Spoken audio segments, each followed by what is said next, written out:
Good afternoon. This is Wallace Gator Bradley, and I'm the president of Uniting Peace, Inc. I'm an urban translator. I'm also the host of this show known as the Bradley Report, produced by none other than the chairman of Uniting Peace, Inc., which is my wife, Terry Marsh. And I want to say to God be the glory for blessing me with that lady. There's a lot of issues that's affecting our city, affecting our country, affecting our health. One of them that's real dear to all of us is Black Lives Matter. To the point that it has came to the point where racism is no longer off the table for conversation with a solution this time. Senseless violence, be it by police officers or be it by African Americans to another African American, must stop. We're beyond enough is enough. The mayor has said all hands on deck. So I'm letting it be known that there is a code on the street. Always been there, regardless of what people say, it don't exist. It do exist. This is a reminder to everyone that it do exist. We just have to apply the wherewithal to let it be known that it exists. And that code is, if you pick up that gun and you fire that gun and an innocent individual get killed, especially a child or a senior, the community don't have an obligation to hide you or cover you up. We as a community, because it's a community code, it ain't no gang code. It's a community code against senseless shootings and killings, especially when innocent people are getting harmed. This is not a vigilante movement. This is not us condoning violence. We're saying this is, for lack of a better phrase, righteous engagement. What do you mean by that, Gator? I'm saying this. If I got a problem with you and you got a problem with me, to the point that we have to pick up an arm to end our problem, we both should know that if we fire that gun and an innocent person gets shot, especially a child or a senior, the community has a right to ostracize us from the community, push us out of the community, where law enforcement can arrest us, and then Cook County State's Attorney Kim Fox can give us a fair prosecution. Okay? Because every week we're seeing innocent people getting shot. And the numbers of the children that's getting shot and killed is growing every week. So I want to share this video with you.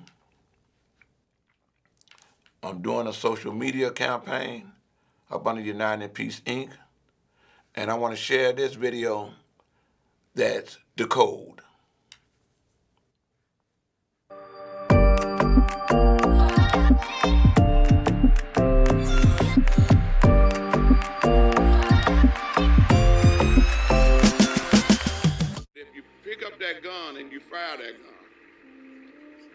anyone that get harmed from you firing that gun, that's an innocent bystander. We asking the community, ostracize them, push them out, don't let them hide anywhere, don't support them, and let law enforcement do their job. The code is this. If you pick up that gun to solve your problem, I'm not endorsing violence. I'm saying you're violating the code if you discharge that weapon and innocent people get shot or killed, especially a child or an elderly person. And the community must uphold that code. He got his shoe shined. The reason that it worked in the 90s, because everyone was a part of it. Kids, women, elderly, was off limits. You didn't touch him. Didn't touch him. By ostracizing from the community, pushing you out of the community, not supporting you in the community, or protecting you in the community, so that law enforcement can do their job by apprehending. And the Cook County State's Attorney can do her job by making sure that you get a fair prosecution. This is so that there's no retaliation in the community because you discharge or you fire that weapon at your intended partner. We all got to come together. Those of you, my name is Wallace Gator Bradley. I'm the urban translator, and I'm the president of United Peace Inc. We all got to come together to let it be known that Black lives matter everywhere. Regardless if a police shoots somebody that's black, it means twice as much to our community when someone black is shooting someone black. With at least 8 children under the age of 10 shot in the city in just 2 weeks, some are asking if that code still carries any weight. This is something that we got to do. Gator catches up with some friends on Calumet. That 1-year-old that got killed. His conversations of late have focused on kids getting shot. He says the rule still applies. We as men got to put it down and say, that still exists. It never left. We all got a responsibility. We all got a responsibility, man. But it never left. I'm putting a call out to all the brothers. You know what we do.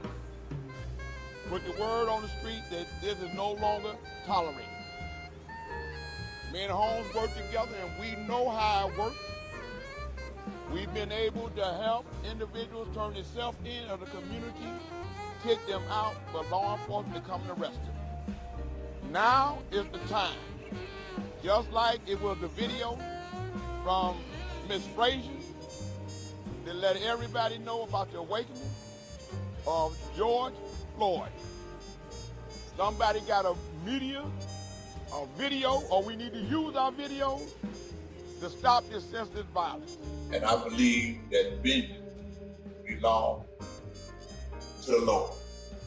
And with that, I want to say, to God be the glory. And that's my story.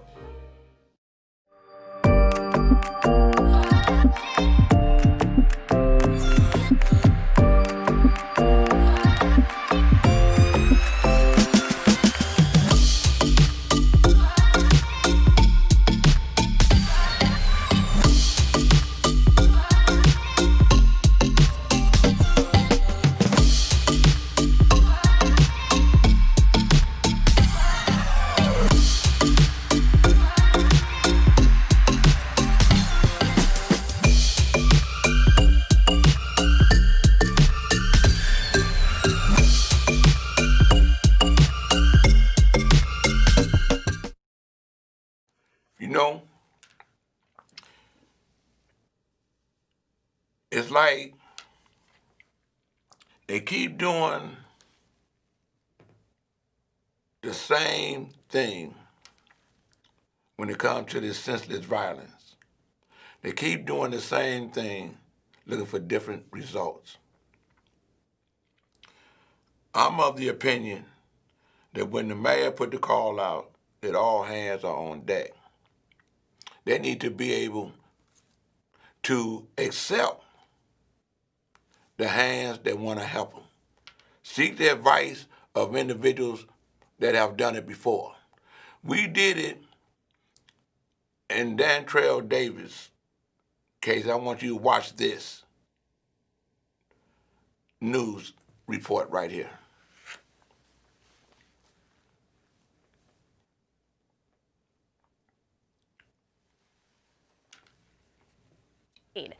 His death sparked a gang truce. The murder.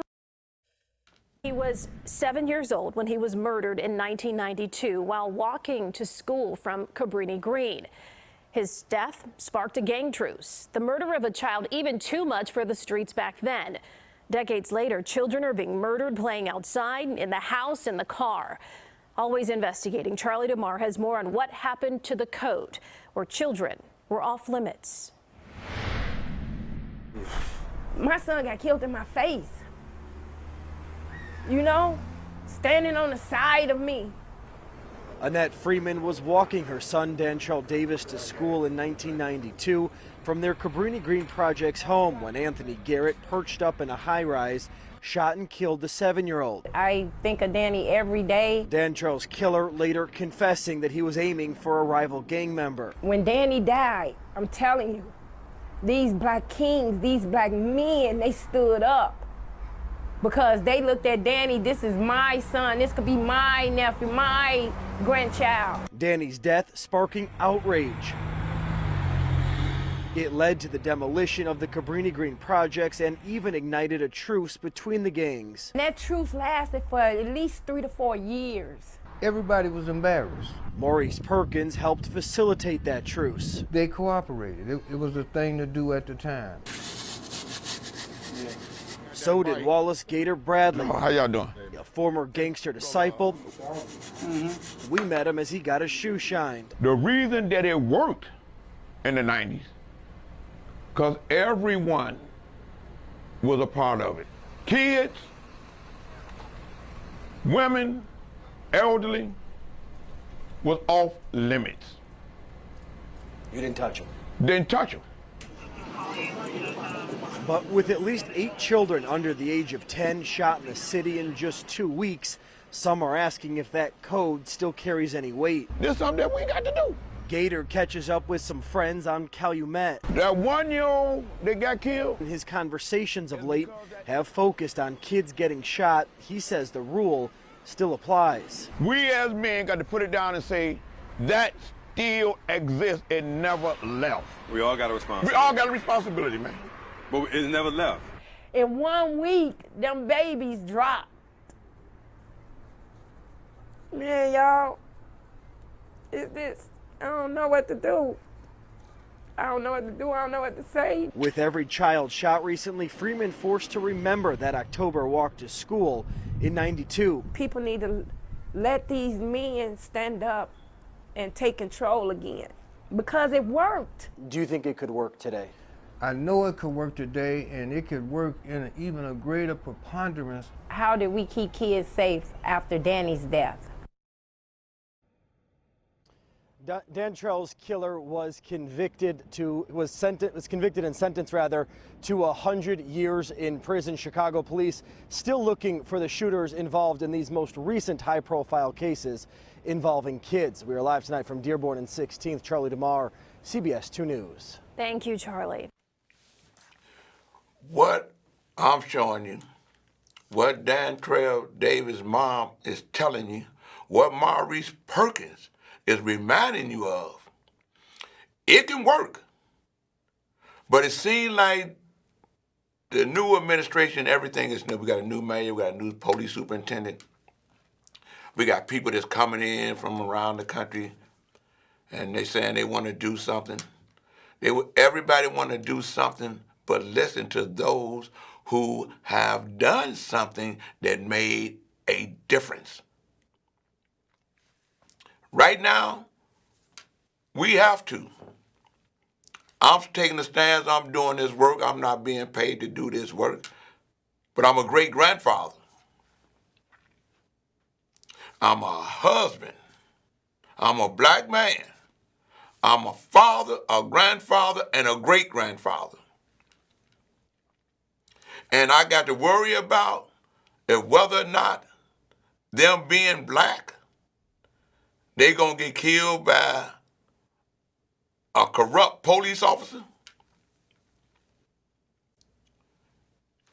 Then I got to worry twice as much that they may get caught up and become a victim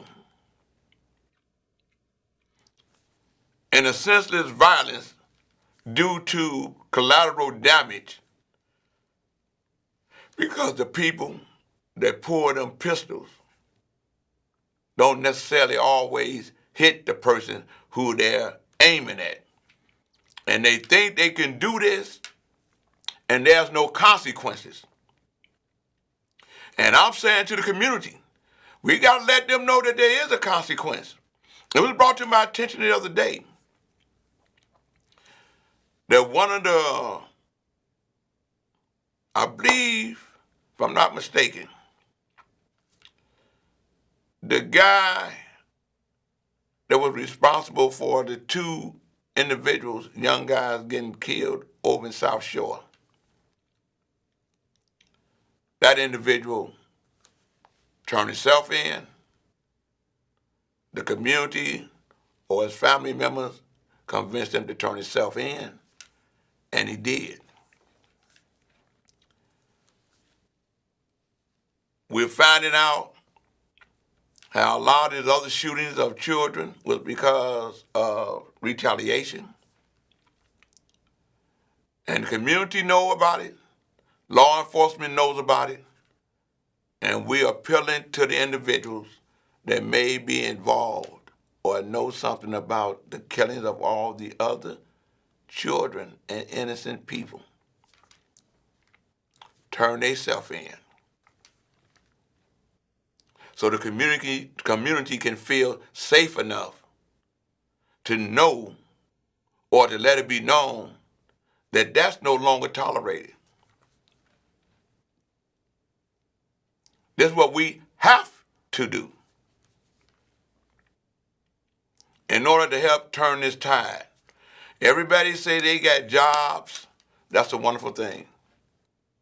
But I don't care how many jobs you give. You give everybody in, just being hypothetical, in Chicago or in Inglewood or in Lawndale.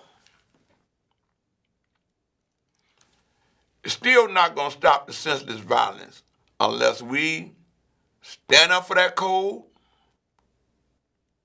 and say that it exists. The mayor need to stand up for the code and say that it exists. The county board president need to stand up for the code and say that it exists. The state's attorney need to stand up for the code and say it exists. The governor need to stand up for the code and say that it exists. All the preachers, all the businessmen, all the elected officials, and everyone in the community, especially you sisters, I'm appealing to y'all to take to the social media and put it out there that it exists. You can't stand there and you see one of your girlfriends' child get killed in senseless violence and say you feel her pain and you shed tears. And yet, you know, because the streets talk. The streets talk. There is no secrets. They talk in the barbershop, beauty salon, the nail salon, the bars, on the corners. We cannot tolerate individuals that feel like they can kill children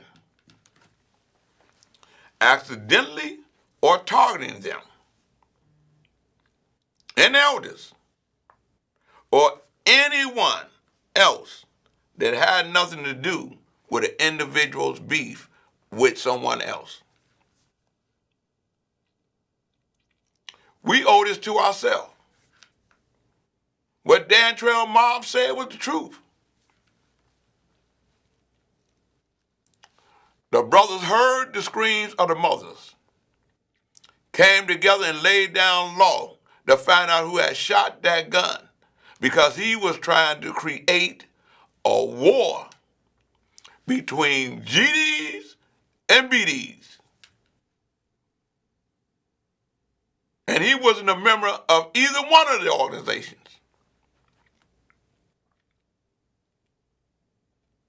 Myself, Hal Baskin, may he rest in peace, Omar Johnson,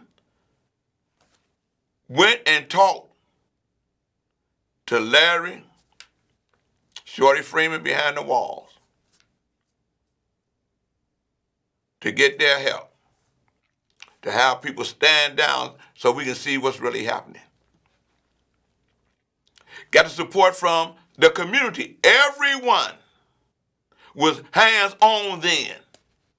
Whether you was a police officer, fireman, school teacher, community leader, gang member, gang leader, churches, elected officials, everybody agreed to that. So if that's what worked, how are you not going to deal with what's worked and spending all this money to try to figure out what's the solution when you know what worked? This is not a theory that I'm telling you. It's a verifiable fact.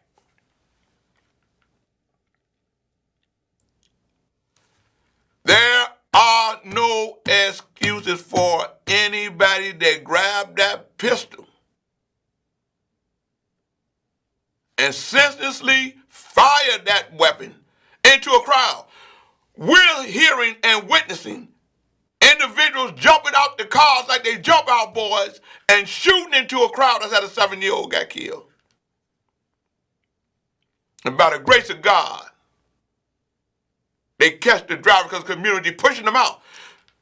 If you brothers think the community ain't at you, you better think twice before you decide to grab that gun.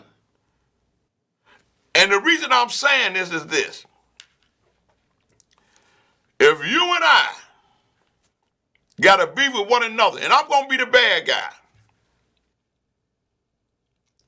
and I took your money,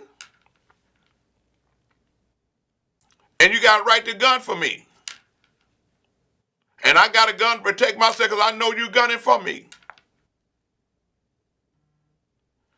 But if either one of us fire that weapon and there's innocent bystanders around us, had nothing to do with this,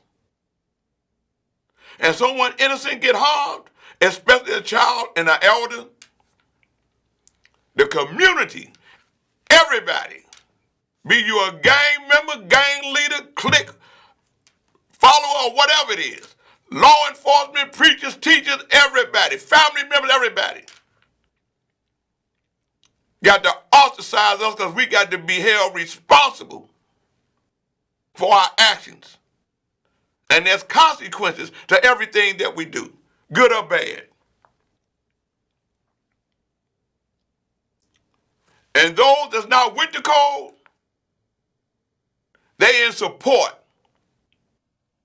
by that silence of innocent people getting caught up in this senseless violence. Ain't no gray line.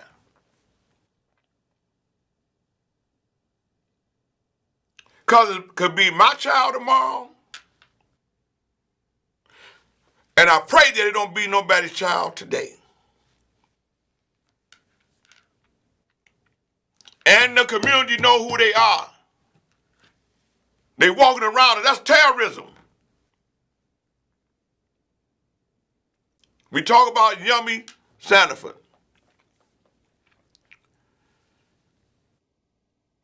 when he shot the little girls, he was shooting a lot of people in the community. The whole community wanted something done to him. Then they found him dead. And the guy responsible for that ended up going to the penitentiary. We got to top retaliatory shootings. And before I end my show, I want to say this. Yesterday, I was talking with a woman that was 100 years old. Miss Helen Sinclair. I want to say something before I show you this video.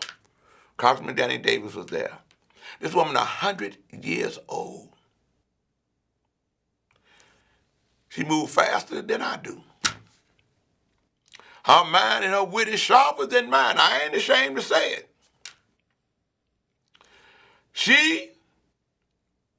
Her mother,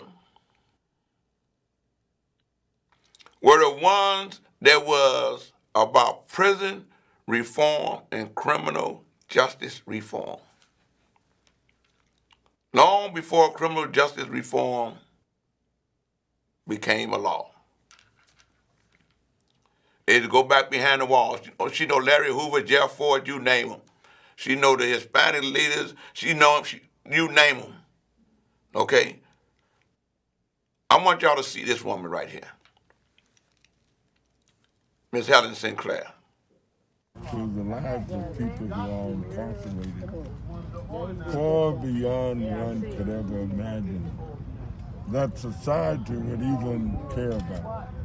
Because technically, when you are in prison, your rights are suspended. Now listen. They are suspended. I'm saying, They have no rights. No right. They do whatever they decide to do to you, and you don't have a lot of recourse. Some of that is beginning to change. It's beginning to change as a result of the leadership and efforts of people like Mel Houston. That's right. Who's dedicated her life, who was along with Mother York and prison activists to the extent where we are now talking about I'm getting ready That's to right. introduce a bill That's right. to try to force a minimum wage Better listen. for people in prison to work.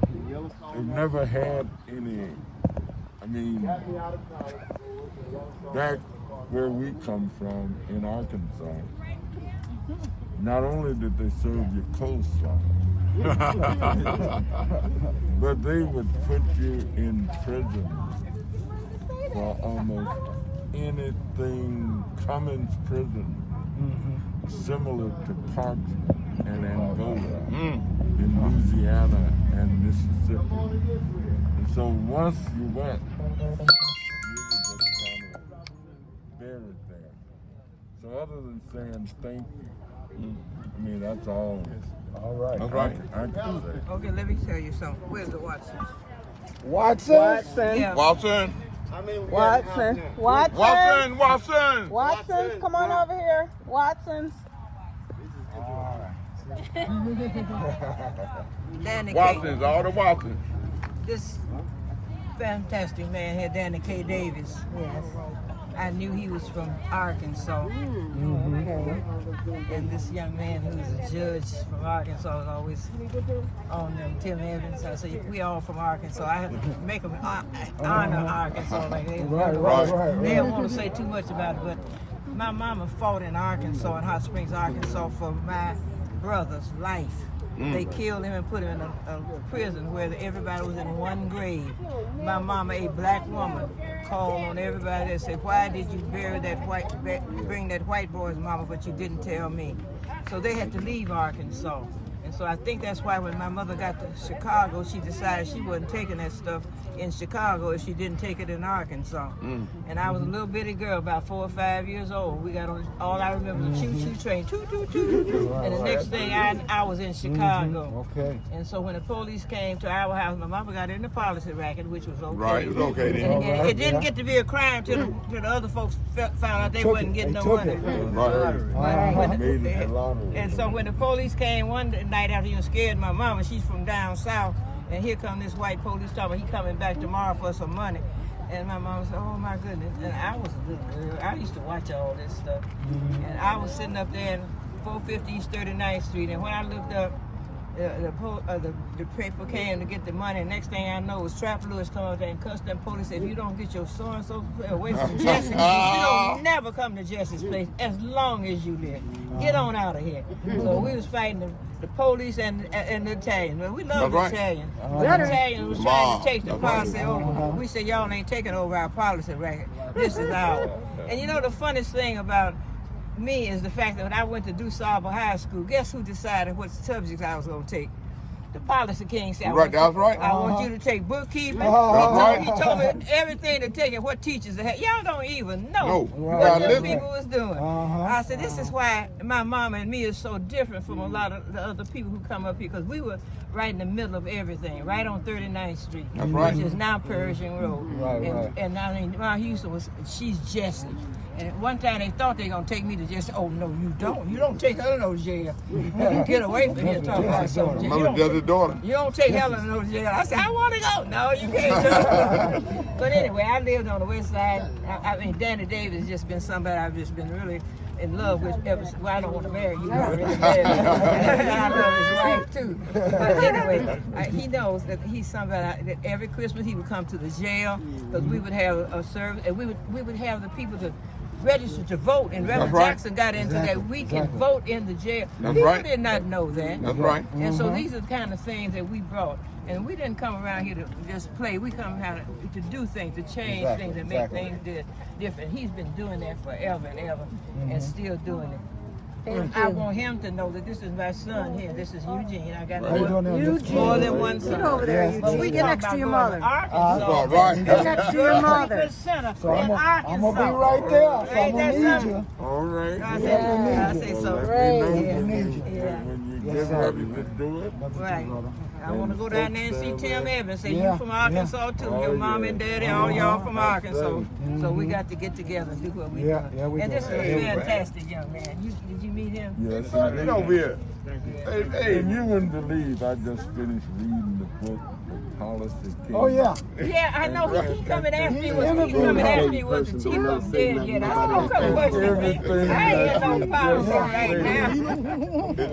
Everything just said You knew I wasn't going to miss in there. And it really took a federal hearing and investigation to get rid of the policy chief in Chicago. And the Sneeds and Ike Carruthers. Right, that's right. Oh, yeah. And all them guys were a part of it. Yeah, Ike's granddaddy. They're part of it, everybody. Yeah. Hey, Ray. You know, I was in the station. My mama had it 3843 South King. South Rhodes Avenue in the basement. So they were having a grand opening. All my mama's friends from South would come, and they would know how to cook barbecue. So she opened up a barbecue stand, and we having a grand opening. So all the gangsters say, we're going to go there and hold them up. So they were waiting for the Jones brothers to come. Man. We waiting for George when he get here. And I'm sitting up there, a little old girl, here come a gun around like this. I said, what is that? And I was laughing. I said, I know y'all. My mom said, come out of here, Cal. I didn't even know I was supposed to be scared. And she said, they're going to shoot me. I'm in there just sitting up there looking at the gun like, hey, I know y'all. The John boys. I love them. Buddies. And I work for their cousin. Ernie Jenkins. Ernie Jenkins, right. That was Ernie Jenkins' uncle. Get out of here, man. But I used to sit on my porch all the time, and they said, wait a minute. Helen, you know how to write. I don't want to write. You know how to write. So they finally got me to 45th and came and had me sitting up there writing. And put you to work. 41144. Yeah, it was a good life. Can we see your shirt, Bob? Can we see what your shirt says? Give me that cup. Yes, I like that. Give me the shirt. cup. She did that, I think. Give me your, throw that cup up. It's not Red, saying black, and green. I've been into this so Just like her long. mama had her fence painted red back in the day. Sure did. Way back in the day. You kidding? Yes, she did. Can we see it one more time? Can we see it one more time? Let me see it one more time. shirt? One more time. Okay. Yeah, so I wanted my congressman to know my son gonna build this I'm going to drug build it. treatment So center I in definitely need Arkansas you. on them 60 acres that my grandpa bought Yeah. 5 years after slavery. Now that is Wow. That's it. yeah. Well, we'll go down there and help you. Yeah, we did. Yeah. This is a good birthday. Very Yeah, it good. is. Thank you. Hey, Yeah, it is. Yeah, it is. I'm a servant of the Most High. hey, brother. What he's doing. One thing I know, I get closer to God through you. Because you 100 years old and telling us about the struggle, about everything else. And you know what I'm saying? That's what I'm talking about. I got married, That's met why my I came. wife. I saw you down here. And I said, oh, later that we can go there. Right, that's it. Got to go there. Okay, this is all good. You got a problem. Yeah, so Rise got, where's Rise? All good. You know, what's so interesting about that is everyone that was out there in the park on the 11th got a chance to see wisdom, knowledge, and understanding. 100 years old, sharp as a hot knife cutting through butter. A lot of history. She's still over the prison ministry for Rainbow Push. The park that we were in was named after her mother, Jessie Ma Houston.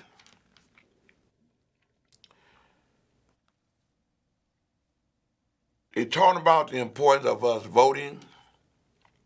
All of this was happening while we going through this 2020 global pandemic, COVID-19, dealing with the great awakening of a move against police brutality, corruption, and racism. A peaceful protest movement that's known as George Floyd. She asked me, she said, Gator, saw on the news where Trump freed his friend, Mr. Stone. Why can't he free Larry Hoover? She said, I'm hearing that they're having a hearing on a motion to grant him a chance to get his time cut, or he can be released like other individuals because of this new law. The First Step Act was a nonpartisan bill that was signed into law because it was so strong, the bill that was signed by conservatives and Democrats in the Senate as well as in the House. Veto proof. It would have became law if he wouldn't have signed it. I'm asking you to join with me, my wife, and others, especially Larry Hoover's wife, his sister, his children and grandchildren, and the rest of his family, cousins and nephews and all his family. Join with us and pray that God touch Honorable Justice Harry Lyman Weber hard to where he will grant Larry Hoover's motion.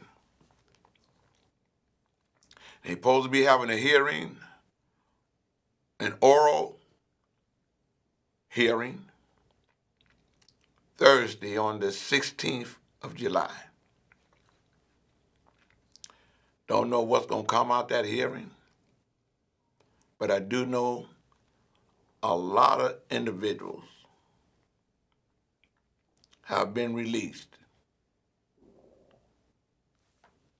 from crimes that they had committed in the 90s. Even some individuals that was on the same case with Larry Hoover. The same judge. He's a law-abiding judge. He made choices because of the law back then. He made choices here recently because of the laws of today. And I ask if you just take a minute and pray to God that he would touch that judge's heart and allow him to grant Larry Hoover's motion.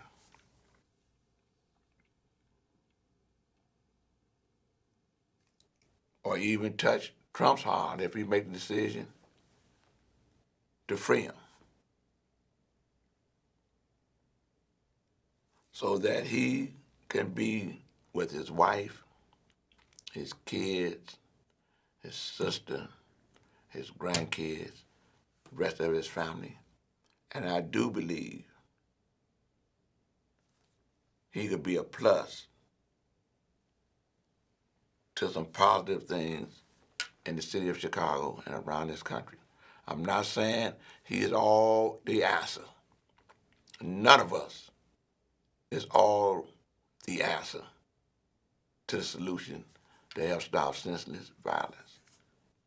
But we all can lend a hand to help build a quilt of a solution to help stop the senseless shootings and killings. And on this note, and I'm gonna leave, don't forget November 3rd, 2020 is the election. You're gonna make a decision who's gonna be the president, who's gonna be United States senators, congressmen. But here in the county of Cook, you're gonna make a decision who should be the state's attorney. And I'm asking you to please re-elect Kim Foxx as the Cook County State's Attorney. I'm hearing people protesting against her and all that, but look at the record that she's done since she's been in the office that had ingrained corruption in it. Don't get fooled. Don't take your vote or feel like your vote don't count. November 3rd, 2020, please come out and vote. And vote a straight Democratic ticket, but most importantly, re-elect Kim Foxx for Cook County State's Attorney. Because her platform, and she's standing on it, is criminal justice reform, fair prosecution, public safety. I want to say, don't choke, vote. If you really want to keep their knees off your neck, if you can breathe, get registered and go vote. And with that, I want to say to God be the glory. And that's my story.